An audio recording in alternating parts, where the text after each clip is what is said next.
Mohawks erected that barricade last March. They were trying to prevent the town from expanding a 9-hole golf course on what they claim is ancestral land. News and media outlets are crucial to ensuring that information is passed on throughout the country. It's able to connect the nation, educate, and hold people accountable when publishing articles. Media companies also have a tremendous amount of power and influence over the society. They can sway public opinion in whichever way they please just by how they present a narrative or a story. Now, regardless of who's paying them, whether it's the government or private corporations, news outlets must and should remain unbiased and present facts the way they are. Of course, it's not always the case, as was pretty evident during the 1990 Oka crisis, which, for some, is nothing more than a distant memory of a dispute between native groups and the police. But for the Kenyan Keha, also known as Mohawks, like filmmakers Alanis Obomsawin and indigenous nations across Canada, it was and still remains a struggle for recognition and sovereignty over their land. The municipality of Oka had expropriated the land of the Mohawks to give way for a development project for a golf course and luxury housing to be built. However, this not only took land away from the nation, but resulted in a sacred burial ground being destroyed in the process. And so, on March 10th, 1990, the people of Kanastake would join a protest on a dirt road which led to the golf course. The mayor of Oka, Jean Oyette, had given the protesters a deadline to leave before he would then call the Sûreté du Québec. Are you ready now to abandon the project? No. That's clear? And when the Mohawks stood their ground, the police were brought in, which only escalated the situation. However, in support of the resistance of the Kanastake people, the warriors up in Kanawake, which is a bit south of Montreal, would block off all access into their territory, as well as the Mercier Bridge. This proved to be quite a disturbance, since it was a very important bridge that saw over 65,000 cars crossing it every single day. But unfortunately, things in Oka only escalated, to the point where shots were fired between police and the warriors, and a firefight broke out, which ended with the death of a police officer. This would mark the start of a 3-month-long standoff between not only local authorities, but the government of Canada as well as the army. Oka garnered a lot of media attention. Reporters from all over the country came to this small town to cover the story. However, the coverage of the events often portrayed the warriors as the opposition in this scenario. But during my research, I sort of struggled to come across any news outlet using the term savages or other explicit words that I sort of imagined they would, at least at the time. I guess the only, quote-unquote bad or worse term that I could find was the use of Indian to reference indigenous people, but in all fairness, it's the 1990s, and at that time, using Indian was just socially acceptable, and that there was an issue. No one saw an issue with that.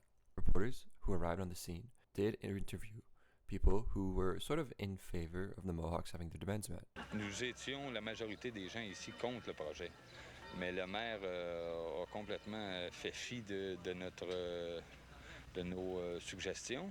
What I did notice was the footage that was used was compiled in a way that negatively depicted the warriors. Footage of them chanting and running around in the woods while holding weapons and intimidating soldiers and policemen. Now, this doesn't explicitly say savage, but it does show them as more violent and aggressive people. And to a greater Canadian public that's sort of ignorant to the situation of the Kanastake people and their struggles, this image could be quite damaging. Rights to their lands were actively being violated, and they were fighting to protect it. In 270 years of resistance, Alanis showed a clip of an older businessman being interviewed, and his rationale was that according to Quebec law and court rulings, the indigenous people had no claims to their land, and that it belonged to the city of Oka, and thus it could be used to do whatever they wanted with it. On the other hand, she took the time to interview people who lived in Oka and who viewed the situation from a more human perspective, rather than a legal one.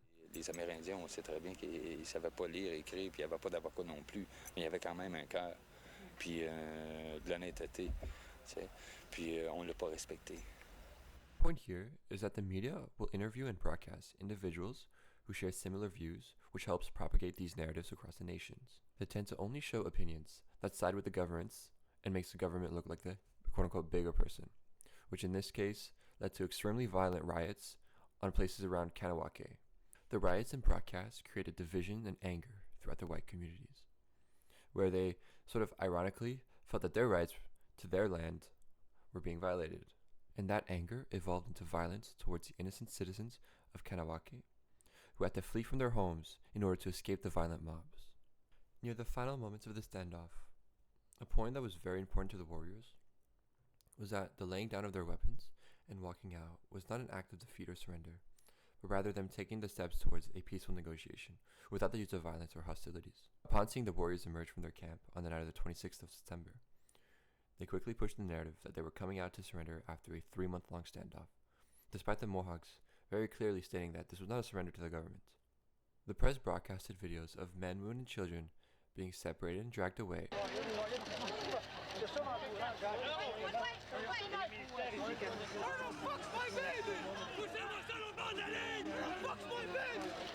while screaming and lined up in ditches and then taken into custody. Soldiers had their bayonets equipped, which implied that the surrender, quote-unquote, was a violent one, and that the soldiers had to take down these, quote-unquote, again, frantic and wild people. Not only did these images send off the worst kind of messages to the rest of the nation, but it symbolized a clear victory for the government. The people of Kanenkeha were backing off and choosing to live to fight for another day as winter was fast approaching, and in doing so, this allowed the press to flip the narrative and portray a victory for the government. The standoff in Oka showed the colonial and imperialistic values that still lingered in Canadian society, which is sort of ironic because Canada prizes itself for being a free country where all are treated and accepted equally. We see ourselves as better than places like the Soviet Union or Communist China.